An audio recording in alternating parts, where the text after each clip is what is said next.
बहुत रात हो गई थी।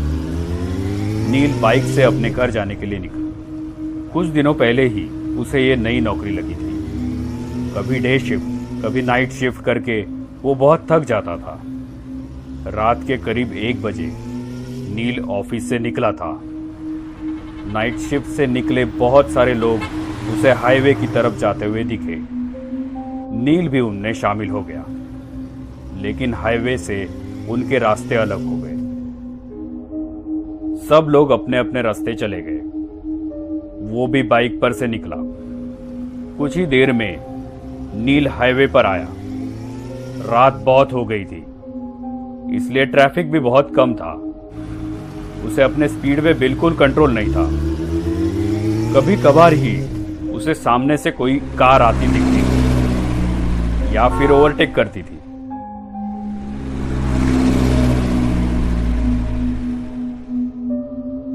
अभी उसने मेन हाईवे छोड़ के कच्चा रास्ता पकड़ लिया था। वो रास्ता और भी सुनसान था। अभी बाइक के हेडलाइट में सिर्फ काला रास्ता दिख रहा था, बिल्कुल एक काले सांप की तरह। रात के अंधेरे में वो सन्नाटा बिल्कुल खौफनाक लग रहा था, लेकिन कोई चारा भी तो नहीं था। नौकरी चाहिए तो शिफ्ट में काम करना ही पड़ता है। वो अपने ही धुन में गाड़ी चला रहा था। रास्ता सुनसान होने के कारण नील रास्ते के बीच से गाड़ी चला रहा था।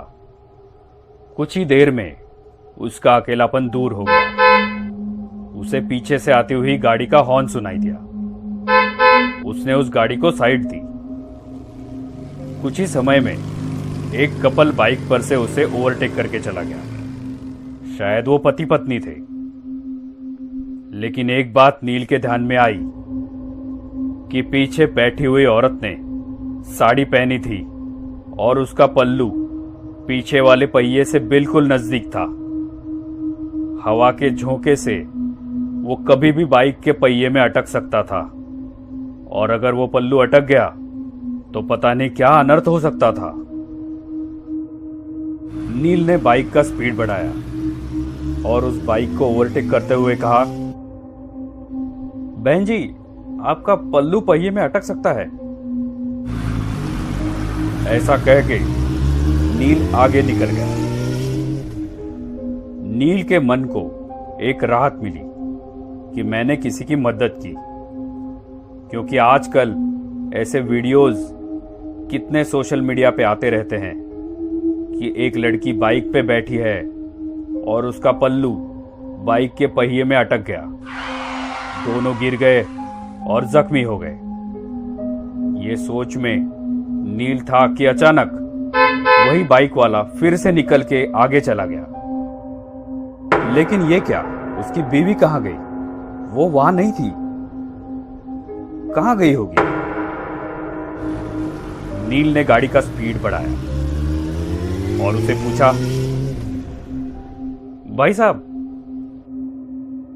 आपके पीछे बैठी हुई आपकी पत्नी कहां गई? उनका पल्लू बाइक के पहिए में अटकने वाला था, तो मैंने उनको बताया था। उस बाइक वाले ने अपनी बाइक साइड में लगाई। वैसे नील ने भी अपनी बाइक उसके साइड में लगाई। नील ने कहा, क्या हुआ भाई साहब, आपकी बीवी कहां है? वो पीछे ही तो बैठी थी ना। उस बाइक वाले का पूरा शरीर डर के मारे कपकपाने लगा। उसने कुछ नहीं कहा, सिर्फ अपनी डर भरी आंखों से पीछे मुड़ के देखा तो वो रास्ता और भी डरावना लग रहा था। नील ने उससे कहा, क्या हुआ, आप इतना डरे हुए क्यों हो? वो नील को देखते ही रह गया और फिर उसने पूछा, मेरे बाइक पर किससे बैठे देखा आपने? मतलब आप उसे नहीं पहचानते? मैं जॉब से घर जा रहा था अकेले, और मैंने किसी को लिफ्ट भी नहीं दी थी।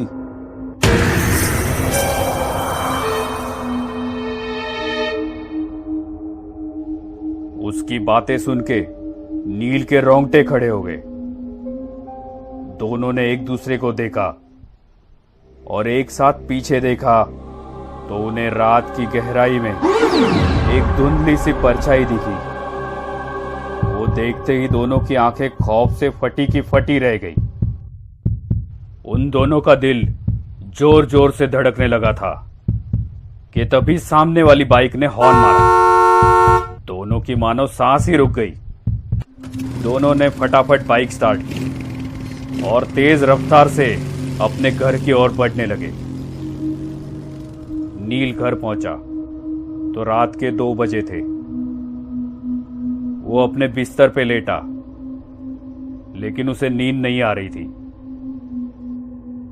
अपने पूरे करियर में उसने ये चीज पहली बार ही देखी थी। रह रह के उसके मन में एक ही ख्याल आ रहा था, क्या मैंने जो देखा वो सच था? कितनी बार वो वही रास्ते से गुजरा था, लेकिन आज तक उसे ऐसा खौफनाक अनुभव नहीं हुआ था। बाइक पे बैठी वो औरत, उसकी लाल साड़ी, कैसे मुमकिन है ये?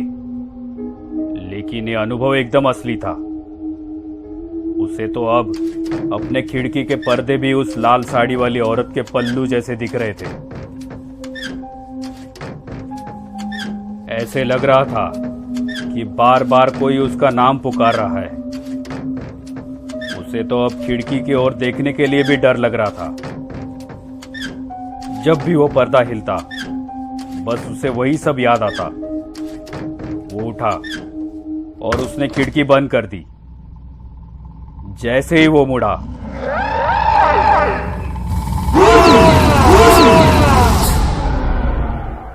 उस औरत ने नील के ऊपर छलांग लगाई। नील डर के मारे चिल्लाने लगा। देखा तो वो सपना था।